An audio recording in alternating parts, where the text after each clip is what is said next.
കയ്യിലുണ്ടായിരുന്നത് pension പണമാണെന്ന വാദവുമായി വീട്ടമ്മ. BJP മാറ്റിപ്പറയിപ്പിച്ചതെന്ന് Congress. തനിക്ക് ബിജെപിക്കാർ പണം തന്നിട്ടില്ലെന്ന വാദവുമായി പണം സ്വീകരിച്ച വീട്ടമ്മ. കണ്ണാടി പഞ്ചായത്തിലെ തരുവക്കുറിശ്ശിയിൽ ദേവു എന്ന വീട്ടമ്മയ്ക്കാണ് പണം കൈമാറുന്ന വീഡിയോ പുറത്തുവന്നത്. തനിക്ക് പണം തന്നിട്ടില്ലെന്നും കയ്യിലുണ്ടായിരുന്നത് തനിക്ക് ലഭിച്ച പെൻഷൻ പണമാണെന്നും ദേവു മാധ്യമങ്ങളോട് പ്രതികരിച്ചു.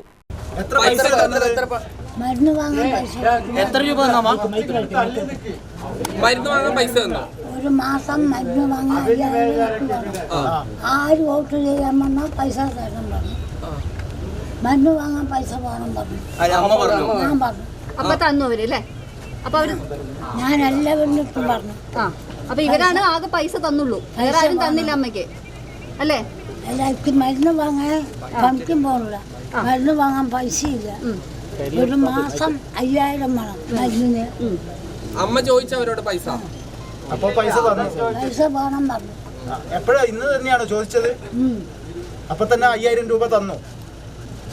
അപ്പുറത്തെ വീട്ടിലെ ആളുകൾക്ക് കൊടുത്തിട്ട് പൈസ തന്ന ചോദിച്ചു. നമ്മുടെ കയ്യിൽ പൈസ പെൻഷന്റെ പൈസ അമ്മ പറയുന്നത്. അമ്മയല്ലേ പറഞ്ഞ നേരത്തെ പെൻഷൻ തന്ന പണമുണ്ട്. അല്ലാതെ അവരൊന്നും തന്നില്ലേ? 4000 ഉണ്ട്. അതല്ല ആ ശോഭ തരാ പറഞ്ഞു. തരാ പറഞ്ഞു. അമ്മയുടെ കയ്യിൽ എന്തോ തന്നില്ലേ? അതെന്താ വീഡിയോ വന്നിട്ടുണ്ടല്ലോ. അത് അവര് കൈ കൊടുത്താണ്. തൊഴിലും ഒക്കെ ചെയ്യും. തൊഴിലും ഒക്കെ ചെയ്യും. ശരി, അത് നിൽക്കാൻ വയ്യ. ആ സ്ത്രീയാണ് പെൻഷൻ കൊടുക്കാൻ വരുന്ന സ്ത്രീ.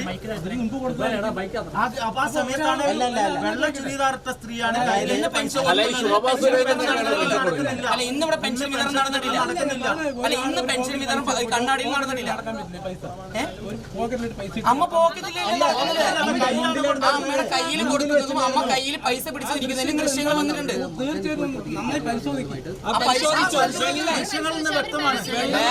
ഈ പൈസ അടിയിലുണ്ടായിരുന്നത് ഇവിടെയുള്ള ബിനീഷ് ചേട്ടനൊക്കെ പോയി എടുത്തിട്ട് ഇതാ പൈസ എന്ന് പറഞ്ഞിട്ട് ഇവര് വീഡിയോ എടുത്തിട്ടുണ്ടായിരുന്നു. ഇതാണ് ഉള്ളത്. അതിന് നമ്മളെ മടി വന്നിട്ട് പോക്കറ്റ് ഒന്നും ഇല്ലല്ലോ. അമ്മന്റെ മടിയിൽ ഇവിടെ പൈസ ഉണ്ടായിരുന്നു. ഇവരെടുത്തത് ഞാൻ കണ്ടിട്ടുണ്ടായിരുന്നു. ആ പൈസയാണ് ഇവരെടുത്തിട്ട് വീഡിയോ എടുത്തിട്ട്. ഈ വാദവുമായി ബിജെപിയും രംഗത്ത് വന്നു. എന്നാൽ നേരത്തെ പണം തന്നുവെന്നും ദേവു പറഞ്ഞിരുന്നു. സ്ഥലത്തെത്തിയ തിരഞ്ഞെടുപ്പ് ഉദ്യോഗസ്ഥരും പോലീസും സ്ത്രീയിൽ നിന്നും മൊഴി ശേഖരിച്ചു. ഇന്ന് രാവിലെ 11:30യോടെയാണ് സംഭവം. 1 മണിയോടെ എത്തിയ ഉദ്യോഗസ്ഥർ മറ്റു പലരിൽ നിന്നും മൊഴികൾ രേഖപ്പെടുത്തിയിട്ടുണ്ട്. നിരവധി വീടുകളിൽ പണം വിതരണം ചെയ്തതായാണ് പരാതി. നേരത്തെ കണ്ണാടിയിലെ സ്വകാര്യ മാളിലേക്ക് സൗജന്യമായി 5000 രൂപയുടെ കൂപ്പൺ വിതരണം ചെയ്തതായും പറയുന്നു. UTV news, Palakkad.